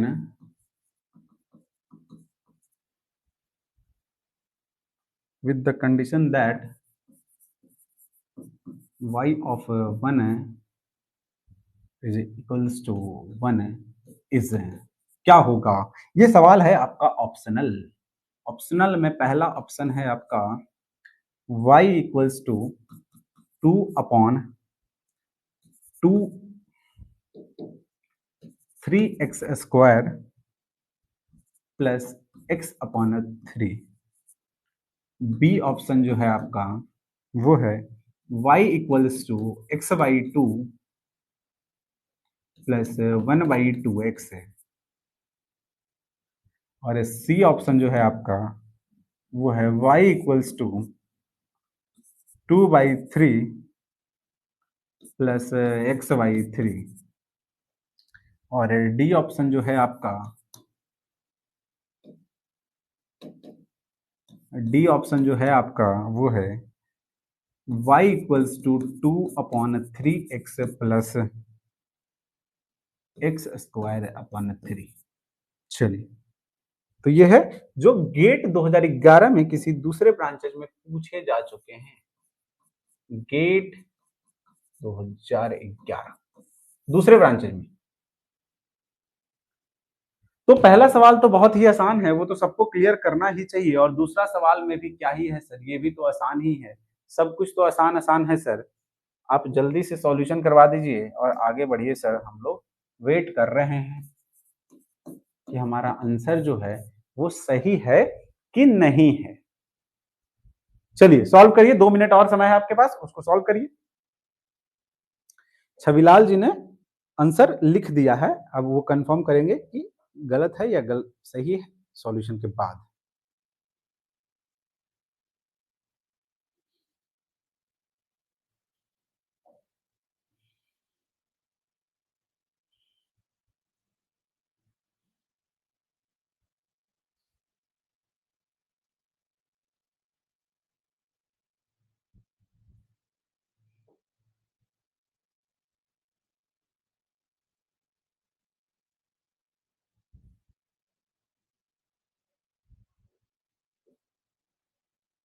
चलिए, तो इसमें कुछ जादू तो नहीं है सर। इसमें जादू क्या है सर? dy/dx आपका दिया हुआ है सर। चलिए, dy/dx है प्लस 2/x इंटू वाई, कोई आपत्ति नहीं है, e⁻x। सिंपल फॉर्म हमको दिख रहा है dy/dx plus py plus equal to u equal to q। Y form है तो इसमें हम लिखेंगे इंटीग्रेटिंग फैक्टर है। Integrating factor is equals to, integrating factor is equals to e⁻p dx 2/x dx integration है। ठीक है, और ये जो आपका निकल के आएगा ये आ जाएगा e⁻2x है। और वो जो आपका हो जाएगा नहीं, ये आपका हो जाएगा 2x है। ये कैसे हुआ सर, इसको एक बार पीछे जाके लिखेंगे, नहीं तो बहुत बच्चे कहेंगे कि ये तो कुछ भी लिख देते हैं। e⁻2 into ln of x, ठीक है। और ये जो आएगा सर, आप गड़बड़ कर रहे थे, देखिए स्टेप वाइज सॉल्विंग का क्या फायदा होता है। तो ये आपका हो जाएगा एक्स ऑफ स्क्वायर। अब कैसे आएगी आपको समझना है कि ये 2x² पे चढ़ा दिया, ln ऑफ x² हो गया, दिस x² ई से एक्सचेंज हो गया। लॉगरिथम का बेसिक प्रॉपर्टीज है, बेसिक प्रॉपर्टीज ऑफ लॉगरिथम क्या है देख लीजिए। लॉग का जो प्रॉपर्टी है वो क्या है, e⁻a ln of b is equals to b to the power a is equals to b to the power a। और इसको अगर समझने की कोशिश करें कि कैसे लिख रहे हैं सर, इसको लिखा कैसे जा रहा है, तो इसको लिखने का तरीका ये है कि हम कर रहे हैं e to the power ln of b to the power a। और a क्या कह रहा है कि इस वाले नंबर में, इस वाले ये जो b to the power a वाला जो है नंबर, इस नंबर में e का कौन सा पावर है, और वही पावर e पे चढ़ाना है, मतलब वो नंबर इट सेल्फ है। ये प्रॉपर्टी है, बाकी समझ लेना, नहीं समझ में आएगा तो बेसिक आपको लॉगरिथम थोड़ा सा पढ़ने की जरूरत है। ठीक है, चलिए, तो छविलाल जी तो बहुत गर्दा उड़ाए हुए हैं, हर सवाल का सॉल्यूशन दे रहे हैं। ये x² हो गया इंटीग्रेटिंग फैक्टर, तो अब हम यहाँ पे कर देंगे डायरेक्ट सॉल्यूशन। क्या होता है, y into integrating factor that is x of square is equals to, solution form क्या है, सॉल्यूशन फॉर्म क्या है, फॉर्म लिख देंगे। सॉल्यूशन फॉर्म होता है y into integrating factor is equals to q i into integrating factor का integration है, ये होता है। तो y है हमारा y और q है हमारा x of square is equals to यहाँ पे क्या है, इंटीग्रेटिंग फैक्टर हमारा एक्स स्क्वायर है, q क्या है हमारा e to the power x है, और यहाँ पे क्या है एक्स स्क्वायर है, और इसको करेंगे हम इंटीग्रेट। कोई दिक्कत नहीं होना चाहिए। इसको जब इंटीग्रेट करेंगे तो हम कैसे करेंगे, इसका इंटीग्रेशन कैसे करेंगे, कोई बता सकते हैं क्या? यहाँ पे लगेगा बाई पार्ट्स इंटीग्रेशन। यहाँ पे लगेगा कि इंटीग्रेटिंग फैक्टर, हाँ यहाँ पे लगेगा बाई पार्ट का इंटीग्रेशन, जो कि आप इजिली सॉल्व कर सकते हैं। और अगर नहीं कर सकते हैं तो हम तो आपको बता ही सकते हैं। ILATE rule, ILATE, ILATE rule by parts, इसको इंटीग्रेट करेंगे। ILAT एक्सपोनेंशियल सेकंड फंक्शन होगा, first function as it is into integration of second function minus differentiation of a first function, ILATE, e exponential बाद में, तो first function as it is integration of second function minus differentiation of first function into integration of second function का whole integration, and this will be equals to y of x square equals to x square e to the power x है minus, ये तो कहानी है, और यहाँ पे फिर से आप इसको यहाँ से फिर से y पार्ट्स लगेगा, और फिर से y पार्ट्स लगा करके आप इसको सॉल्व कर लीजिएगा। मैं ऐसा उम्मीद करके चल रहा हूँ। कैसे सॉल्व करना है इसको सॉल्व करने का सिंपल तरीका है, और मुझे नहीं लगता बाई पार्ट्स लगाने का जरूरत होगा। कहीं गलती कर दिया हमने, कहीं गलती कर दिया क्या हमने कहीं गलती कर दिया इस सवाल में कि बाई पार्ट्स की जरूरत पड़ गई मुझे, या पड़ गया मुझे? यस और नो?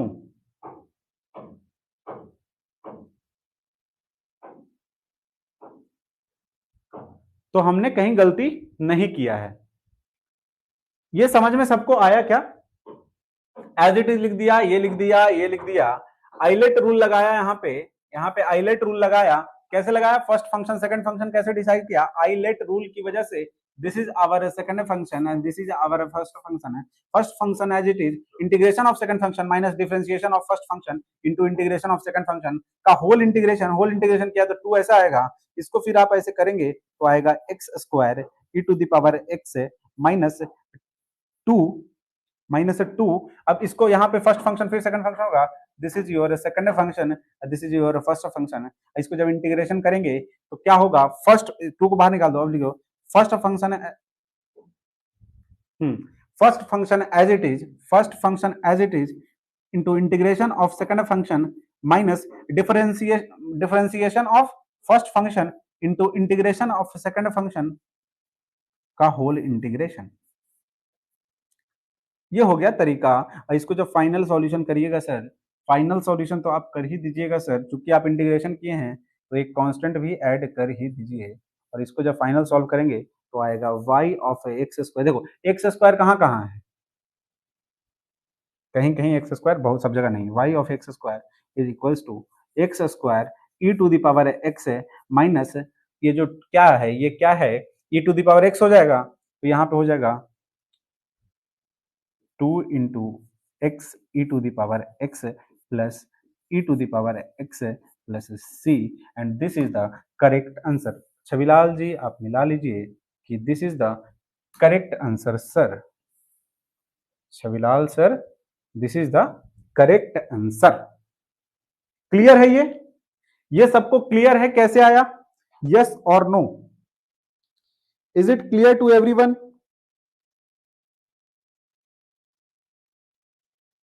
चलिए, तो मैं मान के चल रहा हूं कि ये सबको समझ में आ रहा होगा। इसी तरीके से हम दूसरा सॉल्यूशन करेंगे।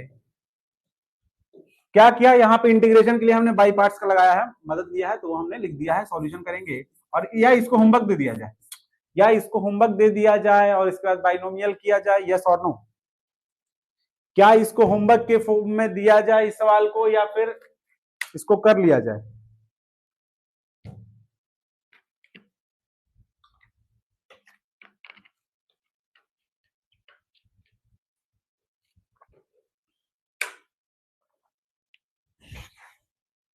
बताइए।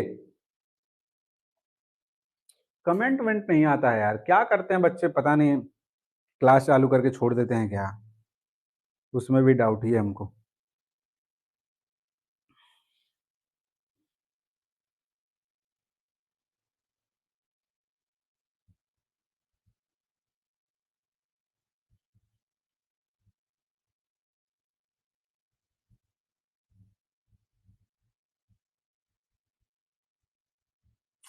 ई to the power x into two होगा।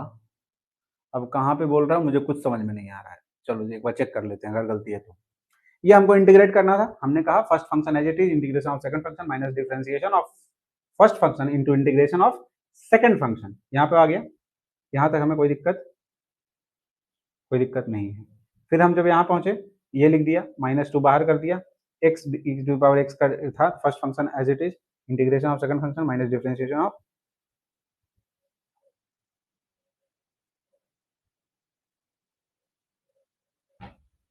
कहाँ समस्या है आपको, कहाँ समस्या है? मुझे ऐसा क्यों लग रहा है सर कि इस क्वेश्चन में भी टाइम कम लगेगा? हाँ, इसमें तो टाइम बहुत कम लगने वाला है। यहाँ पे बाई पार्ट्स आ गया ना, इस वजह से 2 स्टेप में बाई पार्ट्स आया, इसलिए यहाँ पे टाइम लग रहा है। लास्ट आंसर में हमने कहीं कुछ गड़बड़ कर दिया क्या? y ऑफ एक्स स्क्वायर आ रहा था, x square e to the power x आ रहा है, 2 into x e to the power x.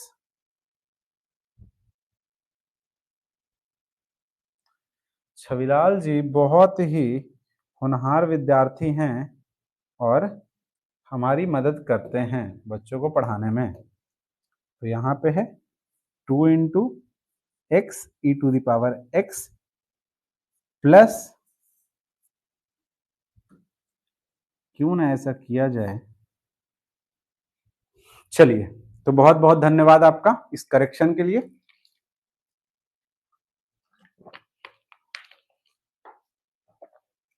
ठीक है। अच्छा, एक आपसे बात पूछना चाहता हूं कि ये तरीका पढ़ाने का अच्छा है, इससे आपको अच्छा समझ में आता है, ज्यादा क्लियरिटी मिलता है, या फिर पीपीटी में लेकर के आऊं मैथमेटिक्स का और उससे पढ़ाऊं? थोड़ा सा आप बता दीजिए कि मैथमेटिक्स का या तो मैं पीपीटी लेकर के आऊं और उससे पढ़ाऊं, वो ज्यादा बेहतर है या ये ज्यादा बेहतर है?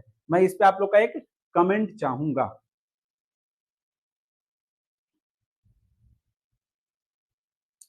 बताइए।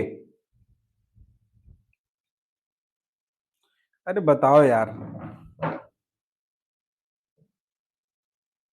ये पढ़ाने का तरीका जो सही है या फिर जो पीपीटी वाला है कि पीपीटी सब कुछ लेकर के आया प्रिपेयर करके और आपको समझाते हुए आगे बढ़ जाए?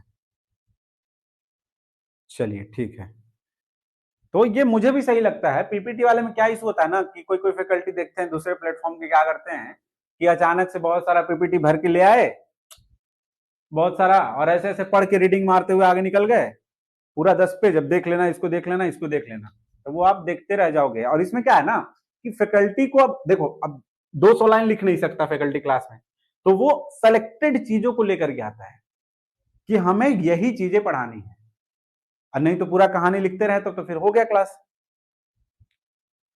चलिए ठीक है, तो ये सवाल को करा जाए या इसको होमवर्क में दे दिया जाए? बताइए, इसको होमवर्क दे दिया जाए क्या? इसको होमवर्क दे दिया जाए क्या या सॉल्व कर दें? बताइए। चलिए, तो सॉल्यूशन का तरीका क्या है? dy ओवर dx है सर, तो हम लिखेंगे इंटीग्रेटिंग फैक्टर है, इंटीग्रेटिंग फैक्टर। क्या इसको सॉल्व किया जाए या फिर इसको होमवर्क दे दिया जाए? उसमें बहुत कंफ्यूजन होती है सर। हाँ ऑब्वियस है, देखो सिमिलर बात है। एक बात आपको बताएं कि कहीं से टीचर कुछ छाप करके पूरा उठा करके यहाँ पे रख दिया है, ठीक है। अब रियलिटी ये है कि वो पूरा बोर्ड उसको खुद नहीं समझ में आता है, पूरा बोर्ड उसको खुद नहीं समझ में आता है, और इसलिए टीचर का क्या है होना चाहिए कि मतलब जो पढ़ा रहे हैं, देखो अब इसमें हम लिख रहे हैं तो इतना तो मान के चलो कि जो हमने पढ़ाया है, जो हमने बोर्ड पे लिखा है, वो तो हम उसके एक्सपर्ट हैं, तभी हमने उसको लिखा है। जो मुझे आता है वही चीज हम इस पे लिखेंगे ना। अब टीचर कहीं से छाप के ले आया, पता चला कुछ उसको समझ, उनको खुद नहीं समझ में आ रहा है बहुत चीज, तो रीडिंग मार्क कह रहे हैं इसको देख लेना। सेकंड क्वेश्चन का आंसर सी होगा क्या? चलिए, अब आप लोग कंफ्यूज कर रहे हैं, एक कह रहे हैं डी, एक कह रहे हैं सी, तो इसको सॉल्व कर लिया जाए। इंटीग्रेटिंग फैक्टर देखेंगे तो इंटीग्रेटिंग फैक्टर आएगा, देखो यहाँ पे हम सिंपल लिख देंगे P इज इक्वल्स टू, पहले हम इसको साइड में लिख देंगे, अपना P जो है वो है 1/x और Q जो है वो है x। इसको सॉल्व करेंगे e to the power 1/x dx का इंटीग्रेशन, तो ये आपका आ जाएगा ln x और ये तो आप सिंपल हो जाएगा x। ठीक है, अब सॉल्व करेंगे y into integrating factor is equals to y into integrating factor is equals to, देखो सेम फॉर्मेट यहीं से आए हम,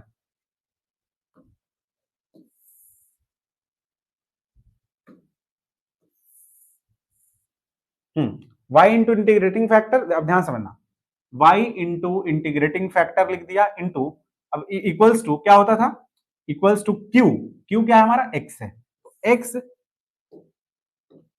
तो समझ रहे हो ना, x इंटू क्यू एक्स हो गया और इंटीग्रेटिंग फैक्टर भी x हो गया, इसका इंटीग्रेशन ले लेंगे तो ये आ जाएगा y of x equals to, कहीं गलती तो नहीं कर दिया कुछ? चलिए नहीं किए होंगे तभी सही आ रहा है, y equal to x square upon 2 plus some constant c। Given क्या है, गिवन क्या है स्टूडेंट? गिवन है कि सर, गिवन, इसको ऐसे कर लो, y is equals to x upon 2 plus c upon x।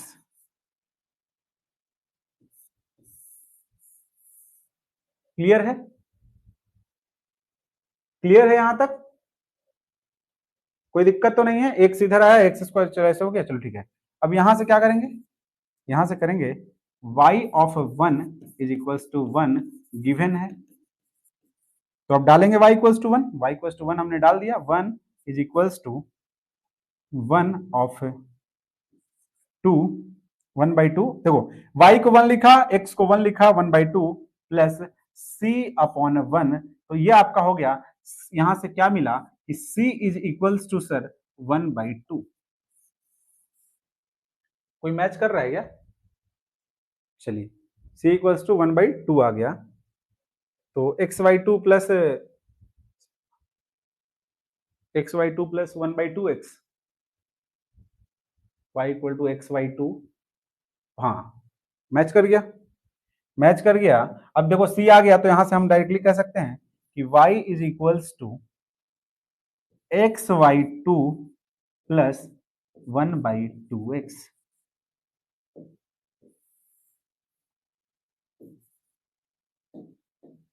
ये हो गया आपका सॉल्यूशन, तो हो गया बी इज करेक्ट।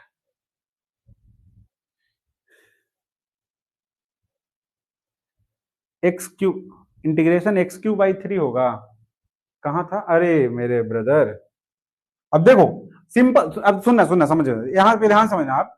अब देखो इस तरीके से हमने जो मिस्टेक किया है, हमने जो मिस्टेक किया है वो ऑप्शन ऑलरेडी यहाँ पे गिवन है, हमने जो मिस्टेक किया है ऑलरेडी यहाँ पे गिवन है, समझ लो। गेट का जो उनके जो प्रोफेसर जो क्वेश्चन सेट करते हैं उनका लेवल यहाँ पे अब देख लो, कि हमने जो यहाँ पे मिस्टेक किया है, एक्स स्क्वायर का जो इंटीग्रेशन होगा x³/3 और x²/2 लिखा है, और इस प्रोसेस से जो हमने सॉल्व किया फाइनल इक्वेशन।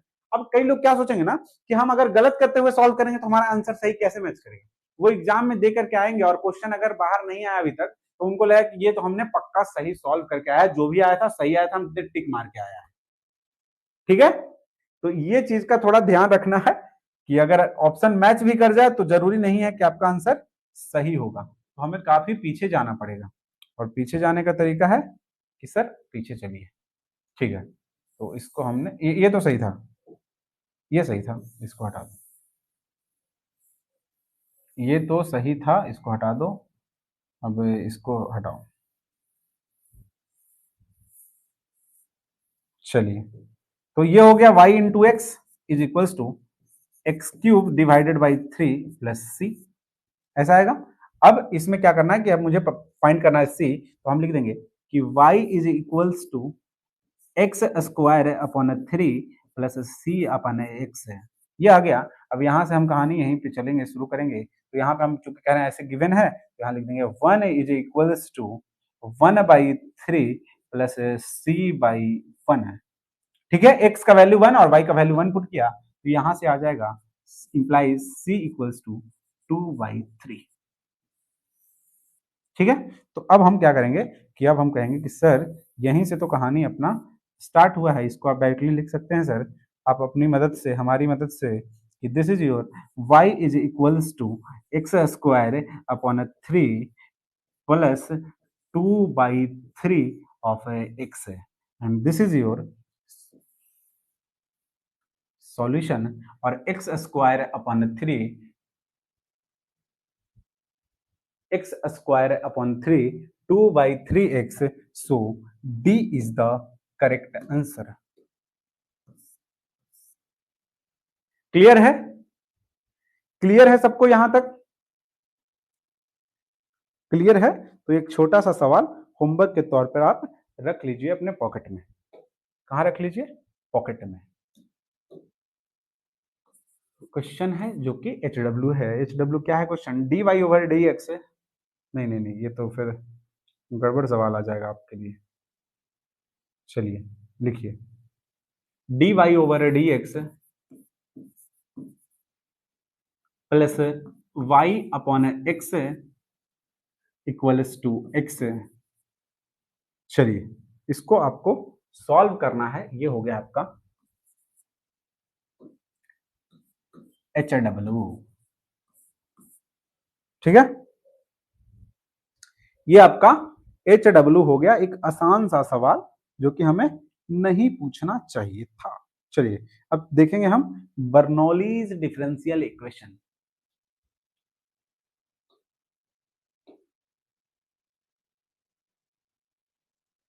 तो नया टॉपिक लगाइए। नया टॉपिक कौन सा होगा? 2 ऑफ D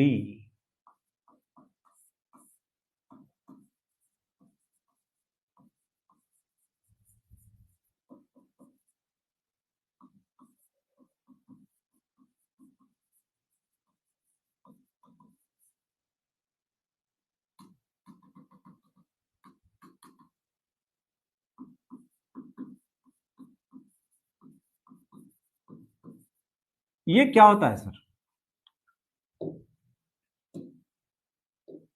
ये क्या होता है सर? ये क्या है आपका? जनरलाइज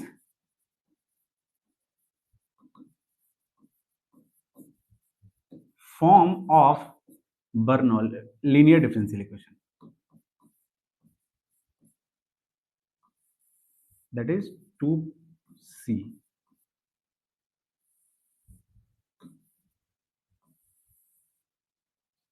ये बर्नौली डिफरेंशियल इक्वेशन जो है, सही लिखा ना हमने सॉल्यूशन उसका? गड़बड़ था क्या कुछ?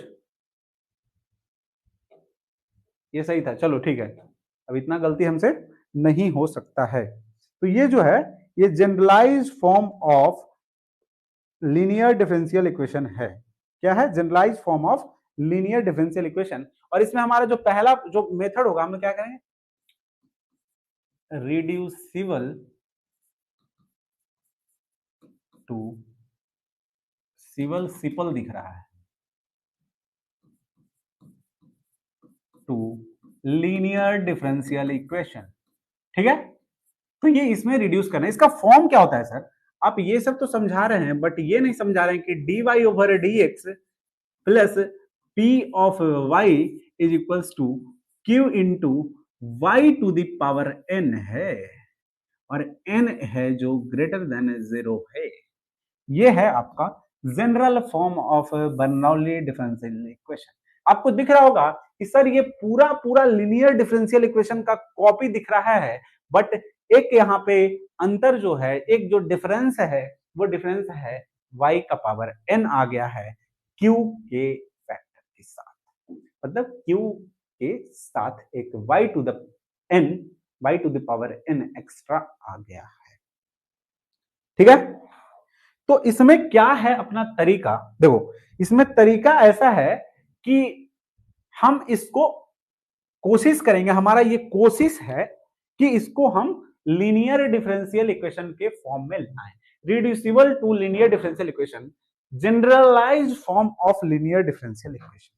ठीक है, तो इसका तरीका ये है कि आप यहां पे क्या करो कि आप कहो कि सर मैं हूं इंटेलिजेंट।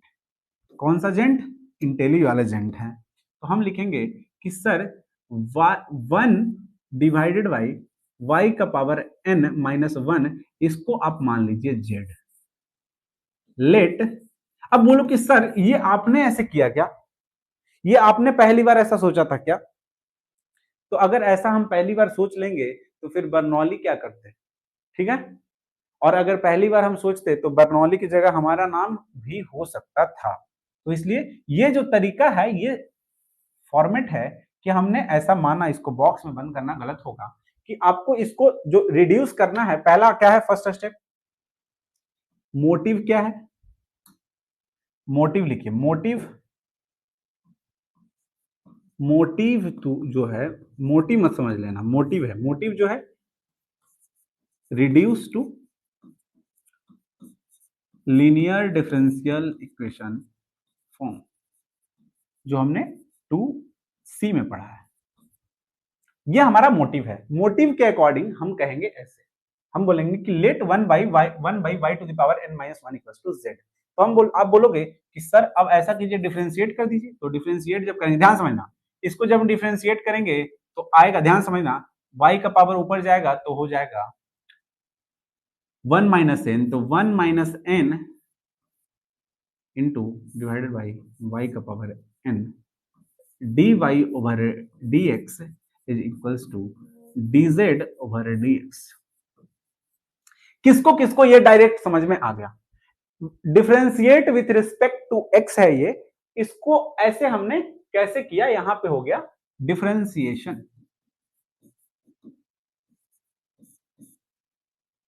इसको हमने डिफरेंशिएट करके ऐसे लिखा। किसको किसको ये क्लियरली समझ में आ गया कि यस सर सही है? अब देखो इसका बता देते हैं कहानी। ये ऊपर जाएगा, ये ऊपर जाएगा तो होगा y का पावर 1 माइनस एन, क्योंकि n माइनस 1 है तो नेगेटिव होगा, तो y का पावर 1 माइनस एन होगा। तो y का पावर 1 माइनस एन को डिफरेंशिएट करेंगे तो 1 माइनस एन आगे मल्टीप्लाई हो जाएगा, और y का 1 माइनस एन पावर है तो एक पावर घट जाएगा, तो 1 माइनस एन माइनस 1, तो 1 जो आगे था वो कैंसिल हो जाएगा। नेट आपका minus of 1 minus of n बचेगा, y का पावर माइनस एन वो नीचे आ जाएगा तो y का पावर एन हो जाएगा, और y को फिर डिफरेंशिएट करेंगे dy और dx हो जाएगा, फिर डिजिट ओवर dx RHS में हो जाएगा। क्लियर है? ये समझ में आया क्या? ये जो समझ में आया क्या, ये जो हमने लिखा है ये समझ में आया क्या? अब नहीं समझ में आया तो आप बताओ कि हमको समझ में नहीं आया सर, आप समझा दीजिए।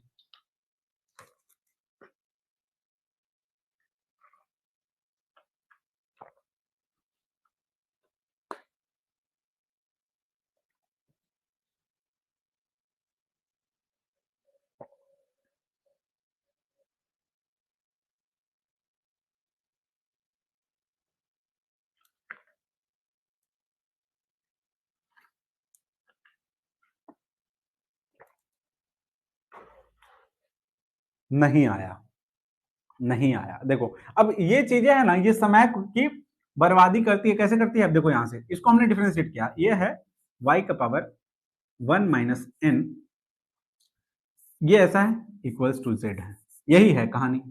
अब इसको ये समझ में आ रहा है कि नहीं कि y का पावर इतना है, ये ऊपर जाएगा तो नेगेटिव होता है पावर। अगर ये नहीं समझ में आया तो सॉरी, सॉरी फॉर दैट। तो इसको हम डिफरेंशिएट कर रहे हैं, differentiate with respect to x। जब डिफरेंशिएट करेंगे तो ये आएगा 1 माइनस एन, बाहर में y का पावर 1 माइनस एन। देखो अब डिफरेंशिएट करते हैं तो क्या होता है, पावर आगे मल्टीप्लाई होता है, फिर पावर 1 से घट जाता है तो एक सब्ट्रैक्ट कर देंगे। अब चूंकि y को x से डिफरेंशिएट कर रहे हैं तो आएगा dy ओवर dx, और ये इक्वल्स टू हो जाएगा dz ओवर dx। क्लियर है? अब इतना जब आ गया तो यहां से हम इसको देख सकते हैं कि सर इसको आप ऐसे लिख रहे हैं क्या, 1 माइनस एन को लिख दिया, सही है। ये वाला जो है ये 1 1 कैंसिल हो जाएगा, y का पावर n माइनस एन हो जाएगा, y का power minus of n dy over dx equals to dz over dx है। क्लियर है? अब इसको सर क्या, y के पावर माइनस एन को नीचे लिख दिया, 1 माइनस एन को यहाँ पे लिख दिया, dy ओवर dx को यहाँ लिख दिया सर नीचे में लिख दिया y का पावर n, क्योंकि माइनस n था तो नीचे जाके y का पावर n लगा, dz over d of x। और कई लोग कमेंट में क्या कर रहे होंगे, सर dz अपॉन dz कर दिए, उसको dx कर दीजिए। सर dz अपॉन dz कर दिए हैं, उसको dx कर दीजिए। तो ये तरीका था, इससे ये आया है, डायरेक्ट हमने यहाँ पे लिख दिया था। इसको थोड़ा सा समझने का कोशिश कीजिए, और ये सारी चीजें आपको बेसिक नहीं समझ आया। सबको ये समझ में आ गया कैसे ये फॉर्म में आया, इस फॉर्म में? यस और नो? तो अब क्या है कि इसको, अब देखो ये हमारा इधर आ गया, अब करना क्या है, इसको y, ध्यान समझना, इसको क्या करना है, डिवाइड y का पावर n से डिवाइड करना है। देखो y का पावर n से डिवाइड करो या इस y के पावर n को इधर लेके चलाओ, सेम कहानी है। क्या है कहानी? सेम है सर। और आप बता रहे हैं तो कहानी तो सेम रहेगा ही ना, इसमें कोई कहानी एक्स्ट्रा तो है नहीं। जो बर्नौली साहब करके गए हैं, कह के गए हैं, वही कहानी कह रहे हैं आप। उसके अलावा अगर आप कुछ कह दें तो मैं मानूं आपको। तो बर्नौली साहब ने, बर्नौली सर के सामने हम कुछ बोलने वाले क्या है? एक आईआईटी के प्रोफेसर के सामने हम लोग का आवाज नहीं निकलता है। y का पावर n नीचे आ गया, dy ओवर dx, y यहाँ पे था, y का पावर n से डिवाइड हो गया, तो ऐसा हो गया। और इसी की तरह फिर से क्या हो गया आपका, इसी तरीके से तो यहाँ पे आपको ऐसे करना है, यहाँ पे करना है ऐसे, थोड़ा सा यहाँ पे प्लान में चेंज है। क्या है, पी वाई को पी वाई रहने देंगे, डिवाइडेड बाई वाई का पावर n कर देंगे, ठीक है, और इक्वल्स टू क्यू हो जाएगा। क्या यहां तक किसी को कुछ भी समस्या है? क्या यहां तक किसी को कुछ भी समस्या है? यस और नो? यहां तक किसी को कुछ भी समस्या है? यस और नो? चलिए, तो सब क्लियर है, या फिर इसको ऐसे ही रहने दीजिए, कोई फर्क नहीं पड़ने वाला है, इसको एज इट इज रहने दीजिए। y into sorry p divided by y का पावर n माइनस 1, ठीक है। तो अब देखो, वहां हम देखेंगे, हम अब उधर देखेंगे कि हमें कुछ वहां दिख रहा है सर, हमें वैसा कुछ दिख रहा है कि लग रहा है कुछ खेला होने वाला है। तो खेला आपका कैसे होगा? खेला होगा ऐसे, खेला हो बे, सुने हो ना, लोग बोलते हैं खेला हो बे इलेक्शन में। तो ये जो कहानी है, d y over d x, y का पावर 1 माइनस एन, यहां से देखिए, इस चीज को देखिए और इस चीज को देखिए, मैच कर रहा है क्या? ये और वो मैच कर रहा है क्या? मैच कर रहा है सर। कुछ कहानी बनने वाला है, कुछ खिचड़ी पकने वाला है सर। खिचड़ी पकने के तरीके ये हैं कि इसको हम छोड़ के हम इधर लिख देंगे कि this d y over y का power n upon d x is equals to 1/1 minus n into dz over dx। क्या किसी को कोई आपत्ति है? क्या वहां पे किसी को कुछ भी आपत्ति है तो वो अपना आपत्ति दर्ज करा सकते हैं। क्या कर सकते हैं? आपत्ति को दर्ज करा सकते हैं। अब इसको हम यहां पे लिखेंगे डायरेक्टली, क्या लिखेंगे? 1/1 minus n dz over dx plus p divided by, ये क्या है देखो ध्यान से, यहां पे सिंपली अब क्या करेंगे, x कॉमा वाई जो था उसको अब चेंज कर देंगे हम x कॉमा जेड से, फंक्शन में x कॉमा जेड से रिप्लेस कर देंगे। तो x कॉमा जेड से रिप्लेस करेंगे तो ये 1/y to the power n है क्या? ये जो है ये z, देखो यहाँ पे देखो, p as it is 1/y का पावर n माइनस 1 जो है उसको हम z लिख देंगे, उसको हम z लिख देंगे सर। सर आपकी मदद से हमने क्या किया, ये वाला जो है वहां दिख गया, उसको लिख दिया। ये जो है सर, इसमें 1/y का पावर n माइनस 1 जो है वो z है, तो p को आप लिख दीजिए, p लिख दिया। 1/y का पावर n माइनस 1 जो है वो z है, तो z लिख दिया इक्वल्स टू q। सर ये कहानी अब मुझे समझ में आ गई है। समझ में कैसे आ गई सर? इसको एक बार और अगर कर दें तो हमको अच्छे से समझ में आ जाएगा कि dz upon dx plus 1 minus n into p z equals to 1 minus n into q.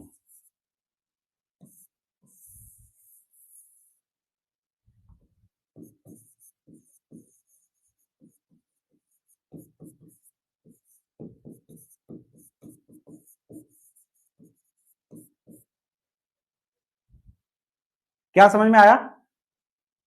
क्या समझ में आया यहां तक? छविलाल कह रहे हैं क्लियर नहीं हुआ। अरे क्या नहीं क्लियर हुआ भाई?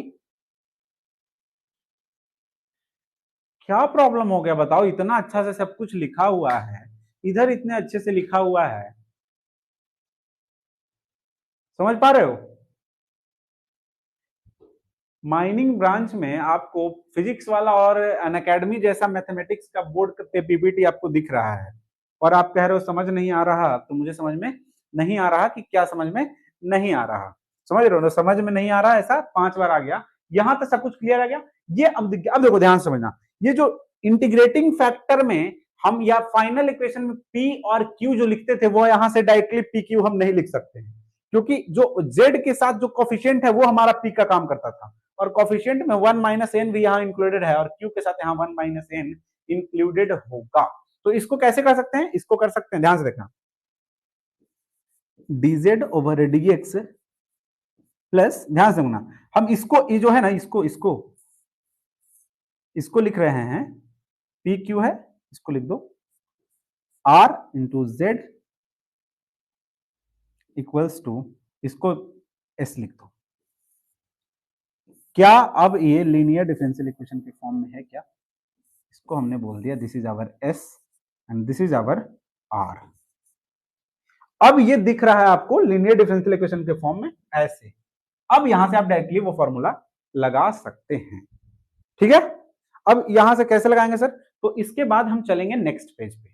इसके बाद मूव टू नेक्स्ट पेज, यहां लिखो मूव नेक्स्ट पेज।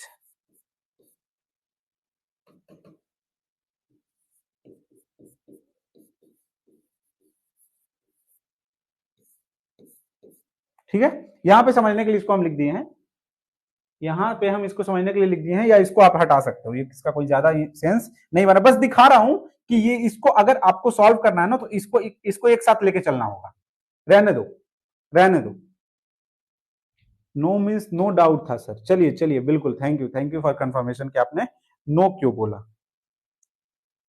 क्लियर है यहां तक? यहां तक और किसी को कोई डाउट तो नहीं है कि सर कैसे कैसे क्या कर दिए, कुछ समझ में नहीं आ रहा है?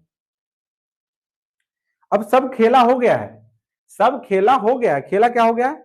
अब जो आपका फॉर्म आ गया है, अब आपका फॉर्म जो आ गया, आपने क्या लिखा है? dz, क्या करते हैं सर, इरेजर से लिखने लगते हैं आप, dz over dx plus r into z equals to s। तो इसमें क्या लिख सकते हैं हम? इसमें लिख सकते हैं कि r and s function of x, function of x।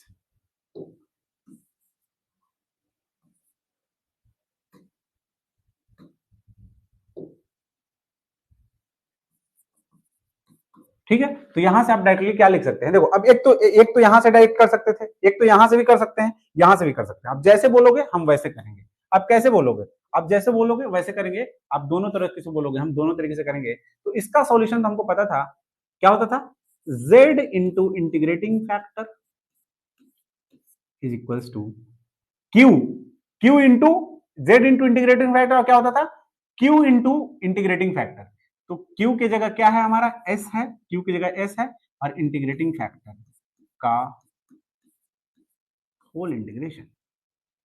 ऐसा होता था, ऐसा होता था। और अगर हम इंटीग्रेटिंग फैक्टर की बात करें, कि इंटीग्रेटिंग फैक्टर जो है हमारा इस केस में, वो क्या होता था? होगा e to the power r dx। अरे यार, ये तो बहुत खतरनाक चीज आ गया। e to the power r dx, और r जो है हमारा वो है 1 माइनस एन इंटू, क्या था? x था, वही था, p। p का जगह क्या था यार? p ही तो मान के चल रहे थे। चलो, इंटू p dx का इंटीग्रेशन।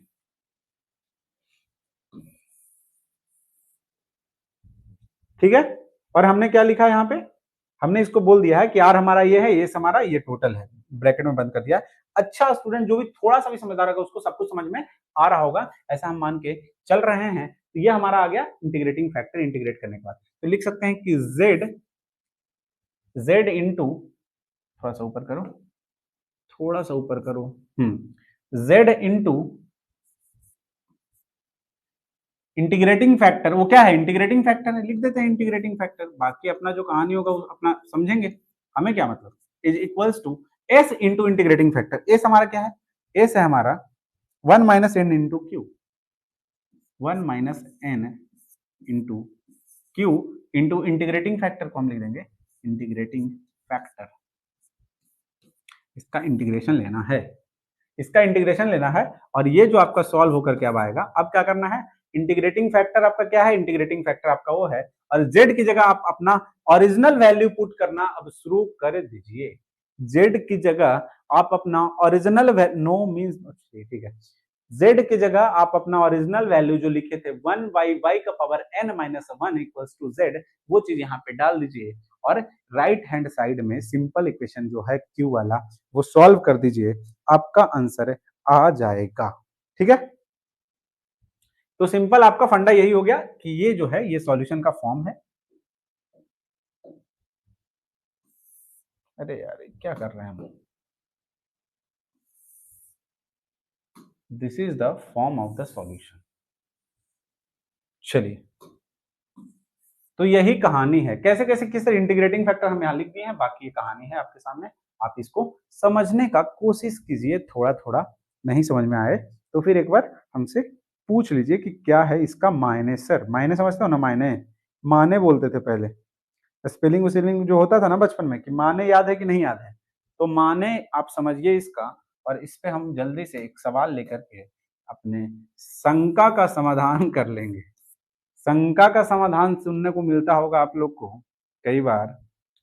चलिए, कुछ डाउट है तो आप जरूर बताइएगा कि यहां से कुछ पीछे से समझने में कुछ डाउट आया क्या। एक एक स्टेप, स्टेप बाय स्टेप हमने इसको सॉल्व किया है। ठीक है, तो घबराने की कोई बात नहीं है, और सवाल देखना है। सवाल is d y over d x plus y upon x equals to x square y cube, यही है आपका सवाल। तो आपको फॉर्म दिख गया होगा कि d y over d x है, समथिंग ऐसे है, और यहाँ पे वाई का पावर एन जैसा कुछ है। चलिए, तो इसको सवाल को सॉल्व करने का तरीका क्या होगा? सॉल्यूशन, सॉल्यूशन क्या होगा? सॉल्यूशन, सॉल्यूशन करने का तरीका ये होगा कि हमारा जो पहला जो स्टेप है कि क्या है, हम लिखेंगे z is equals to 1 by y का पावर n माइनस 1, और n चूंकि यहाँ हमारा y का पावर 3 है तो यहाँ हम लिखेंगे y का पावर 3 माइनस 1 है। ठीक है, अब इसको हम करेंगे differentiate with respect to x। इसके आगे जो आएगा वो आएगा dz ओवर dx है, dz over dx is equals to, इसको जब ये क्या है वाई स्क्वायर है नीचे में, ये नीचे में क्या है वाई स्क्वायर है, ये आएगा minus of 2 1 by y cube d y over d x.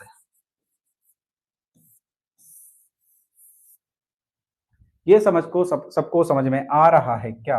और यहां से कहेंगे कि सर ये आपका है, फाइनल फाइनल पे पहुंचेंगे, सीधा यहां से कहानी शुरू करेंगे, सीधा यहां से कहानी शुरू करेंगे हम। तो यहां से कहानी शुरू करने से हमको क्या मिलेगा कि z into integrating factor, z into integrating factor, ये कहानी हम बिना मतलब का किया, हमको लग रहा है यहीं से कहानी हो जाएगा। z into integrating factor is equals to, अब हमको इसको क्या लिखना है, 1 minus n, n equals to 3 है, यहाँ पे n इक्वल्स टू 3 है, तो लिखेंगे 1 माइनस 3 क्यू, क्यू क्या है हमारा, क्यू हमारा है x, क्यू हमारा क्या है, हमारा जो अभी यहाँ पे पहले से है वो x का फंक्शन, वो हमारा q है, दैट इज एक्स स्क्वायर। ठीक है, और इंटीग्रेटिंग फैक्टर क्या है हमारा, इंटीग्रेटिंग फैक्टर हमने सॉल्व नहीं किया है, उसको सॉल्व कर लीजिए कि integrating factor is equals to क्या है, इंटीग्रेटिंग फैक्टर क्या होता है, e का power 1 minus n means 1 minus 3 that is equals to minus of 2 into p d x, p क्या है हमारा 1 बाई एक्स, इसका इंटीग्रेशन, और this will be equals to e का पावर ln ऑफ x का पावर -2, और this is equals to minus of, सही किया क्या? -2 है, 1/x का इंटीग्रेट 1/dx का ln ऑफ x होगा, -2 उसके पावर में जाएगा तो x का पावर -2 यहाँ से आ जाएगा। तो सिंपल फंडा है कि ये आ गया आपका इंटीग्रेटिंग फैक्टर, और यहाँ पे आप लिखेंगे क्या हो गया, देखो अब कहानी पूरा चेंज होने वाला है। यहाँ पे आ गया x का पावर -2, अब इसका करना है होल इंटीग्रेशन, इसका करना है होल इंटीग्रेशन, क्लियर है क्या?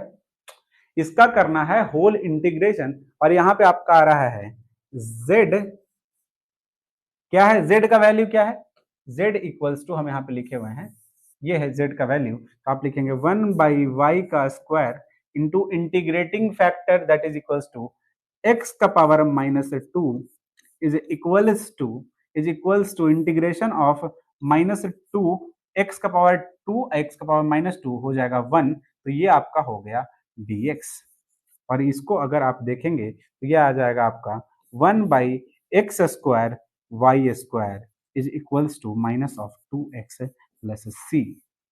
और कुछ इंफॉर्मेशन था क्या इस क्वेश्चन में? कोई इंफॉर्मेशन नहीं था, इसको आप अपने सही फॉर्मेट में अरेंज कर लीजिए।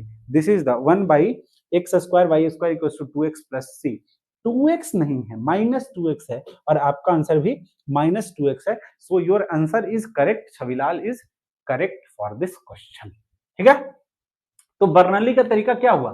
बर्नौली का तरीका ये हुआ कि यहाँ पे सब कुछ सेम दिखेगा, बस जो q जो फंक्शन ऑफ x हमारा होता था, वहां ये जो डिफरेंशियल कोएफिशिएंट वाला जो y है उसका पावर n दिखेगा, उसका पावर n दिखेगा। या तो सवाल क्या हो सकता है, ध्यान से समझना, dx over dy plus p of x equals to q into x to the power n, ऐसा भी हो सकता है, बदल के दे सकता है। जैसे हमने पहला चार्ट पढ़ाया था लीनियर डिफरेंशियल इक्वेशन का, तो दो साइड में, दोनों साइड में x और y में दिखाया था, सिमिलरली वैसे भी आ सकता है।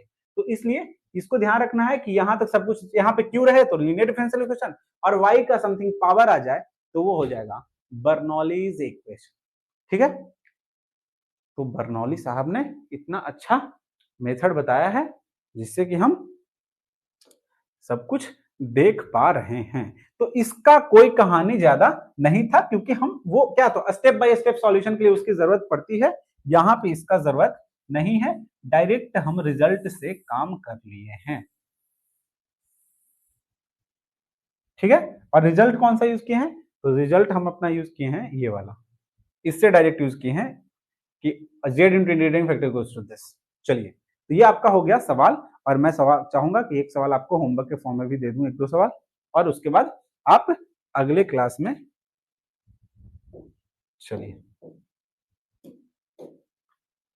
तो अगला जो आपका सवाल है, सवाल जो आपका है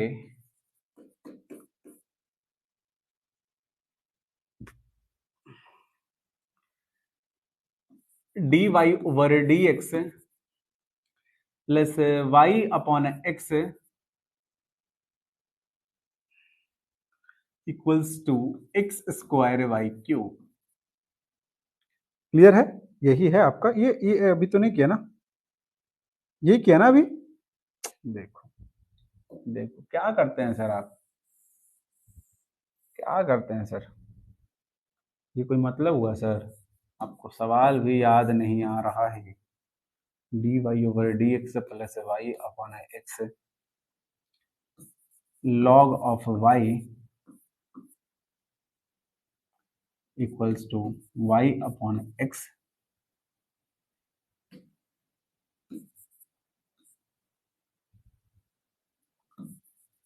लॉग ऑफ वाई का होल स्क्वायर। चलिए, तो इसको आप सॉल्व कर लीजिए या लीजिएगा। Solution, this is your HW। ठीक है, तो ये सर नेक्स्ट क्लास टाइम, अरे वो तो मैं अपडेट किया हूं ना व्हाट्सएप पे, शायद 6 बजे से है। अरे यार क्या हो रहा है? टाइम हो गया क्या? 3:45 से 1.5 घंटा पार हो गया यार, तो ठीक है। ध्यान नहीं रहा मुझे। तो नेक्स्ट क्लास 6 बजे से या 6:15 से? 6 बजे से रहेगा तो कितना बजे? मैं अपडेट किया था ग्रुप पे। ग्रुप पे मैं व्हाट्सएप पे अपडेट किया था, आप लोग को देख लेता हूँ।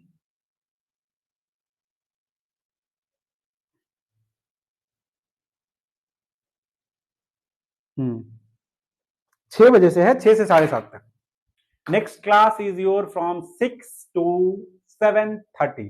और हम वहां देखो अब क्या करेंगे, हम सोच रहे थे पीपीटी बनाने का और कुछ सवाल करवा देते प्रैक्टिस सेकंड क्लास में, लेकिन कहानी यहाँ ये हो गया कि पीपीटी देखो हमें कमजोर, टेक्नोलॉजी के मामले में हम कमजोर हैं, तो हम उसको पीपीटी बनाना मेरे लिए थोड़ा इतना जल्दीबाजी नहीं हो पाएगा, क्योंकि क्वेश्चंस भी हमें सिलेक्शन करने होते हैं कि किस क्वेश्चंस को क्लास में करवा सकते हैं।